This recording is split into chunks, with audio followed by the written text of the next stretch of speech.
Kapag kasama mo ang lola mo, kumain. Oh, kain na kayo. Pakabusog kayo ha. 2 hotdog sa akin. Oo sige, pakabusog lang kayo dyan. Ubusin nyo yan. Wala dapat matitira ha. 10 minutes later. Tapos na. Ang bilis ha. Oh, kanin mo pa? Kanin mo pa. Sige. Tapos na. Oh, kanin mo pa? Tapos na. Oh, ikaw din. Kanin mo pa. Kain lang kayo para hindi kayo mangayayat ha. Busog na ako. Oh, kanin mo pa? Ayoko na, busog na ako. Kanin mo pa. Ayoko nang nagugutom kayo eh. Kanin mo pa. Busog na ako. Pero sige. Tapos na. Oh, kanin nyo pa? Pero Lola, busog na kami.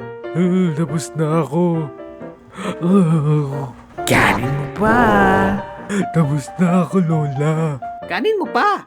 Ubusin mo na tong kanin dito. Kanin mo pa. Busog na. Kanin mo pa. Tapos na rin kami, Lola. Oh, may dessert pa kayo. Kainin nyo rin to. Dessert? Meron pang tirang isda dun sa rep.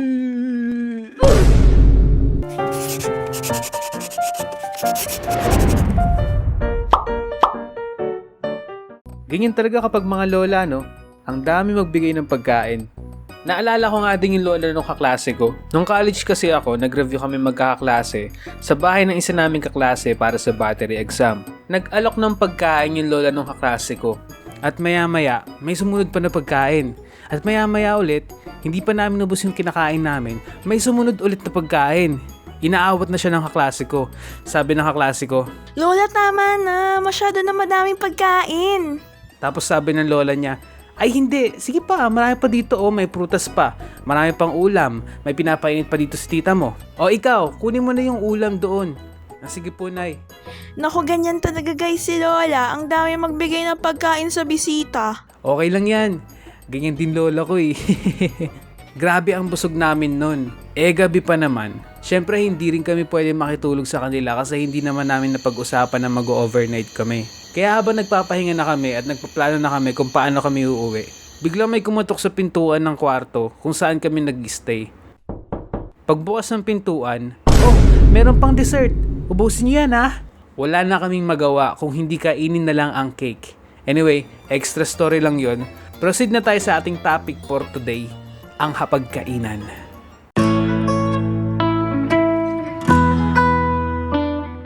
Nung bata ako, walang pwesto sa lamesa tuwing kumakain kami. Hindi kailangan ng tatay o kung sino man ang nagpapakain sa amin ang nakaupo sa gitna ng lamesa. Kahit saan, pwede kang pumwesto. Random kasi kaming nakatira sa isang apartment na tinutuluyan namin noon. Mga titas, titos at pinsans ang mga kasama namin nakatira dito kaya medyo magulo. Hindi pala medyo, magulo talaga. Kaya kapag kakain kami, ang sabay-sabay na kumakain ay kaming magpipinsan. Iba ang oras ng kain ng mga nakakatanda o minsan sa sala na lang sila kumakain kapag sumasabay sila sa amin. Minsan din kapag kaunti lang kaming nasa bahay, nasasabayan ko din sila lola kumain sa lamesa. Naalala ko din yung oras na tinuturuan ako ng tatay ko kung paano gumamit ng kamay o magkamay kapag kakain. O, kukuha ka ng kanin mo. Tapos maglalagay ka ng ulam. Tapos pipisatin mo para magdikit sila. At kukunin mo sabay kain. Parang ganito. Ay si akin di tinuruan kung paano maghugas ng kamay. Tinuruan din ako nung bata ako kung paano maghugas ng kamay. Yung kakanta ka pa ng happy birthday habang naghuhugas ng kamay at kapag natapos yun, tapos na rin yung paghuhugas mo ng kamay. Tinuro din sa school yun eh. Anyway, ngayong malaki na ako, wala nang step by step, lalo na kapag napapasarap ang kain ko. Kain na lang ako ng kain, ng kain, ng kanin, ng kanin, ng kain, ng kain, ng kanin, tapos isusunod ko na lang yung ulam. Pero ngayon, madalang na lang ako magkamay kasi nakakalimutan ko. Saka minsan din hassle pa sa akin kapag maghuhugas ng kamay pagkatapos kumain. Kasi ang ginagawa ko lagi pagkatapos kumain ay mag-computer. Saka ang baho ng kamay mo lalo na kapag nagsawsaw ka sa bagoong. Hindi naman mawawala sa lamesa ang sawsawan. At alam ko may mga tao dito na hindi mahilig sa sawsawan.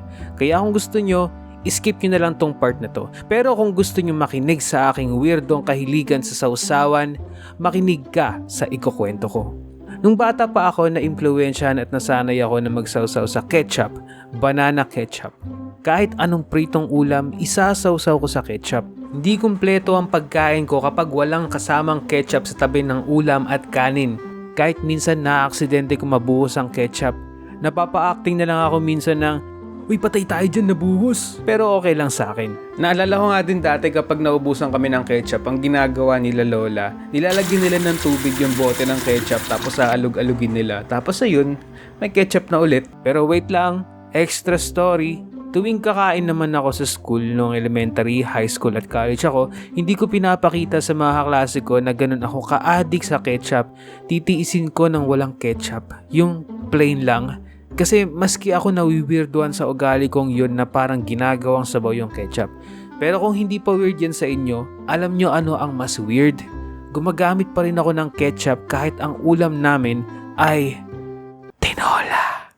Dito ko din naranasan sa lamesang to na makarinig ng malulupit na tito jokes.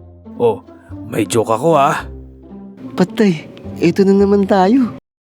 Ano ang tawag sa kuko na nangangagat? Ano? Eddie, crocodile.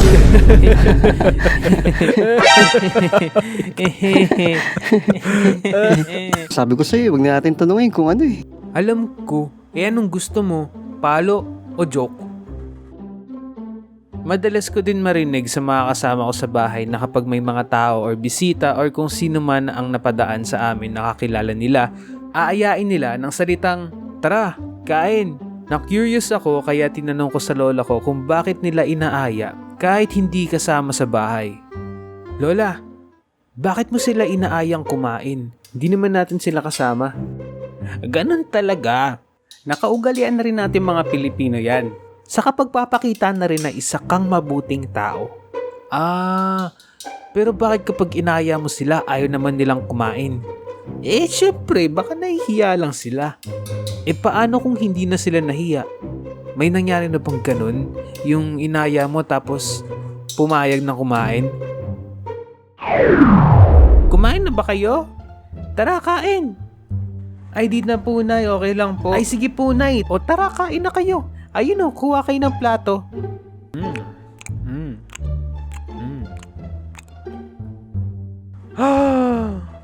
Ay, Nay, wala na pong kanin? Langyato ah. Naghanap ka pa ng kanin?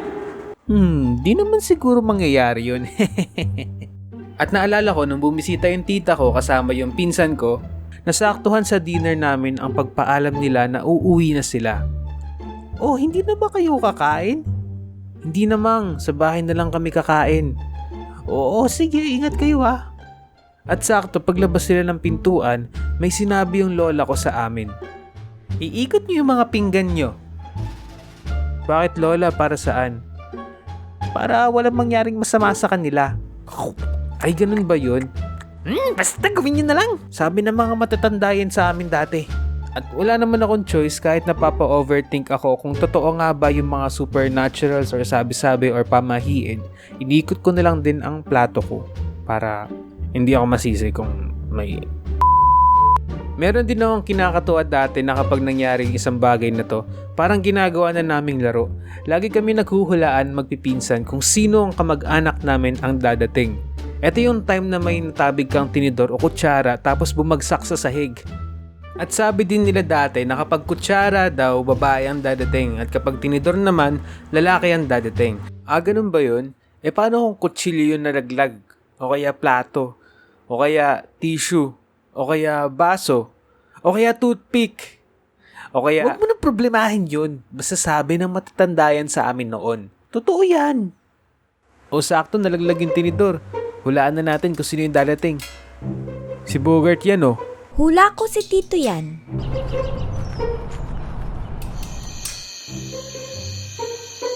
Tagal naman. Baka hindi na si Tito yun. Siguro si Tiana na yun. Hindi pwede si Ate Yana yun kasi nga tinidor yun nalaglag. Lalaki dapat yung dadating. Si Bogart yan. Sigurado ako na traffic lang sila. Sus, di naman pala totoo eh. Bakit walang dumating? Ha?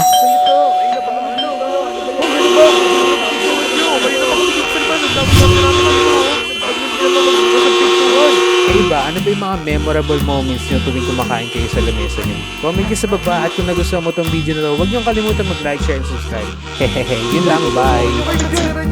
At maraming salamat sa mga nakakolab ko kay Jepoy Animation, Jazz at Ajoy.